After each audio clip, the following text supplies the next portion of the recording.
Iyi ni dosiye ishobora kuza gukubita hasi abigira ibihangange cyane cyane abakora mu nzego z'umutekano n'abahoze bagwana muri FDD ariko n'ubundi bari kuri za mpande zibiri zihanganye, urwo bita ko bari mwiragi ndetse n'abita ko ari abo kwandayishimiye.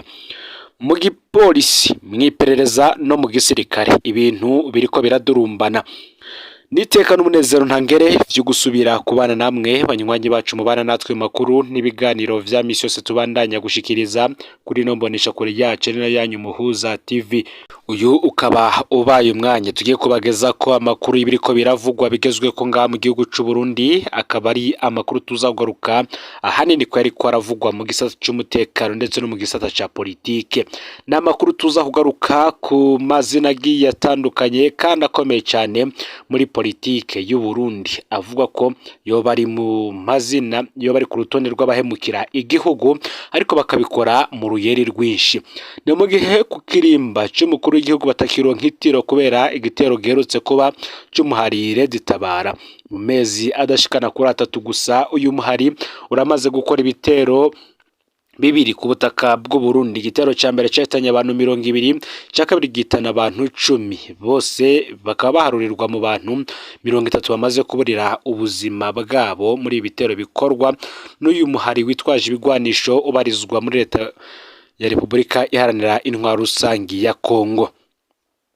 Kimwe mu bibazo benshi bariko baribaza noneho, ninde yoba aha makuru uyu muhari?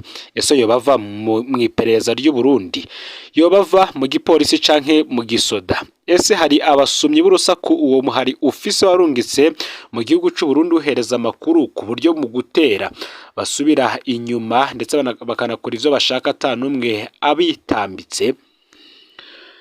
Kimwe kandi mu bibazo benshi bariko baribaza ningene n'ubundi uyu muhari wateye ukambuka imbibe ugashika kure ndetse kandi ugasubira inyuma atawabo numwe afashwe bakanagenda basambuye ingoro y'umugambwe FDD kandi n'ubundi bisanzwe bizwi ko n'iyi nzu ibacungerewe umutekano bagatwara n'amadarapo yabo ariko ntihagire n'umwe afatwa.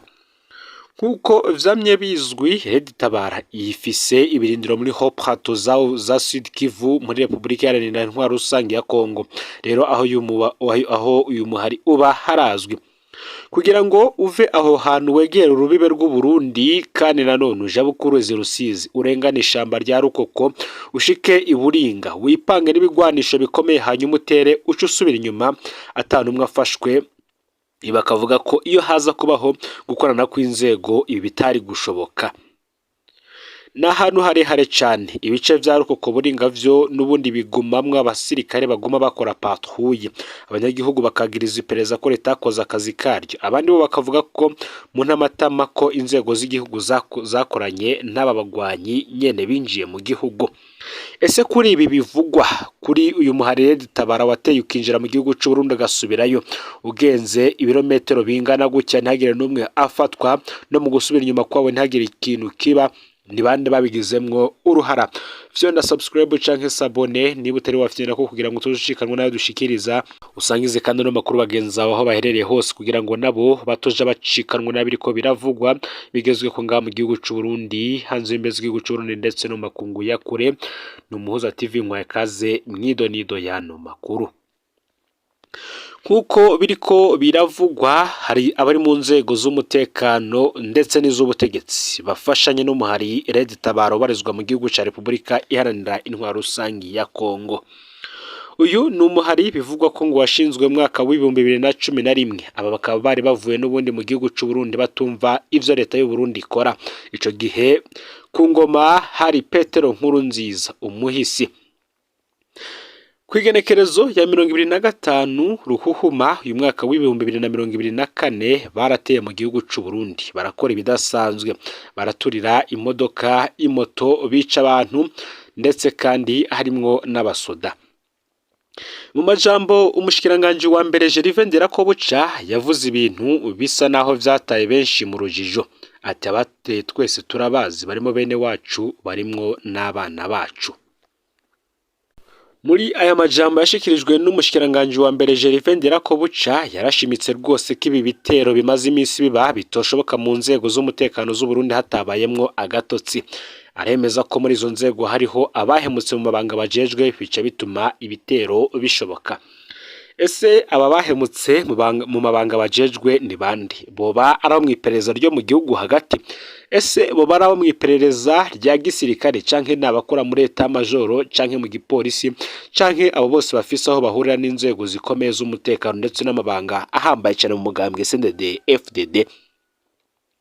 Alengiyome Bunyoni aja gukurwa mu mabanga yo kumushikiranganji wa mbere. Vyaravuzwe ko hari imirwi yitwaje ibigwanisho bari baratanguye gukorana ayibarizwa mu gihugu ca Republika Iharanira Intwaro Rusange ya Kongo. Mu vyayikorera harimwo kwirungikira ibigwanisho nayo ikamurungikira amabuye y'agaciro, mu nyuma udandazwa rwiwe rukabandanya. Aho Alengiyome Bunyoni apfungiwe vyinshi vyaravuzwe, ivy'abagwanyi ba muri Kongo biwe ndetse no mu guhunga kwiwe vyaravuzwe ko yari agiye guhungira mu gihugu ca Republika Iharanira Intwaro Rusange ya Kongo. Gusa we akaza kugaruka ageze mu nzira, ari naho haciye haza umugambi wo kumufata. Bivugwa ko umugambi wo kumutorokesha warimo Prime Niyongabo, ariko Alengiyome Bunyoni akagira icikango bikarangira akatiye mu nzira akagaruka mu gihugu. Muri iri jambo rero Gervais Nderakobuce yagize atabateye twese turabazi, ni bene wacu n'abana bacu. Yavuze ko mu gihe abo bene wacu bagumye bifatanya n'abashaka kudusubiza inyuma kandi bazi yo twavuye nabo nyene ari ukubashira ku murongo. Mu kigaragara vyo mu nzego z'umutekano harimo abakorana n'uyu muhari RED-TABARA. Ahandi naho ukamenga Gervais Nderakobuce asa n'uwavuze ko mu nzego mu butegetsi harimo abafise uruhara mu bitero biherutse kuba. Igitangaje ngo ningene abakora ibi boba bazwa ariko ntibafatwe. Mu nzego z'igihugu zikomeye cyane z'u Burundi bivugwa ko harimo guhangana gukomeye cyane. Variste Ndayishimiye ngo ariko aragerageza gutuza bamwe, gusa n'abandi bagahita babizamukiramwo. Ni mu gihe ata muntu n'umwe ashaka kwerekana uruhande ahagaze ko, usivye bamwe mu bashikiranganji bamaze kugaragara ko bari ku ruhande rwa Perezida Ndayishimiye. Muri CNDD FDD n'ubundi inzu iriko irasha. Mu bashinga amateka nabo harimwo abatavyumva kumwe n'umukuru w'igihugu, gusa bikavugwa ko hari n'abatanguye guterwa ubwoba muri aba bose bafise aho bahura n'amabanga ya politike. Ni mu gihe kandi hari n'abatanguye kwitambika imigambi ya Perezida Ndayishimiye, navyo tuza kugaruka ko mu makuru yacu ari imbere, aho tuza kubabwira ivy'umwe mu bapfungiwe mu ibohero rikuru rya Rumonge yagiye acungerewe nk'umutegetsi akomeye cyane ndetse n'amabanga yarajejwe. Uyu akaba yahora impande y'umukuru w'igihugu. Ese kuki uyu yinjijwe ibohero? Turaza kubigaruka ko abagabo batanu banyururijwe rimwe, babiri Bonaventure na Benias baravukana mu nda imwe, bose uko ari batanu bari abavyara. Ku bakunda kwitwaza amoko, abatanu bose bari abahutu, bose bafatiwe mu Ruvumera mu buyenzi bwa Bujumbura. Bahagaritswe n'umukozi azwi w'iperereza Joseph Mathias Niyonzima batazira Kazungu. Kuva ubwo ntibarigera basubira kuboneka. Abana 12 babo basigaye ari imfuvyi. Imyaka iraheze babaza iyo babashize, ariko nta mutegetsi arigera agira ico abivuze ko. Ivyo ntivyabaye mu mwaka w'1972 haba namba, bibaye ejo bundi ku igenekerezo ya 2 Ntwarante umwaka w'2018. Ese abo ni bande? Aba ni Bonaventure Havyarimana, yari afise imyaka 35, kazamwo Benias Mbanyenimanga w'imyaka 39, akaba n'umuvyeyi w'abana 7, kazamwo Emmanuel Nyabenda umugabo w'imyaka 38, akaba n'umuvyeyi w'abana 3, Egide Habonimana umusore w'imyaka 34, ndetse na Lionel Hafashimana umusore w'imyaka 22. Aba bose bava ku mutumba wa Mirama muri zone Muyira ya komine Kanyosha wo mu ntara ya Bujumbura. Akazi kabo baracura amazi ivyuma bahinguye akabidandaza mu Ruvumera. Bari abantu bibeshejeho neza, bamwe batunze imiryango mwiteka kandi bafise uruhara mu iterambere ry'igihugu. Icaha cabo ngo cabaye kuba barabanywanyi b'umugambwe MSD, mbere bakaba bariyamirije ikiringo ca gatatu ca Nkurunziza. CNDD FDD ngo nta kitari yarakoze ngo bayinjiremwo baranana. Bari bafise ivyiyumviro vyabo bakabihagararira. Umwe muri bo mbere yari yaratanze inzu yiwe bayigira ingoro ya MSD mu ntara ya Bujumbura rurari.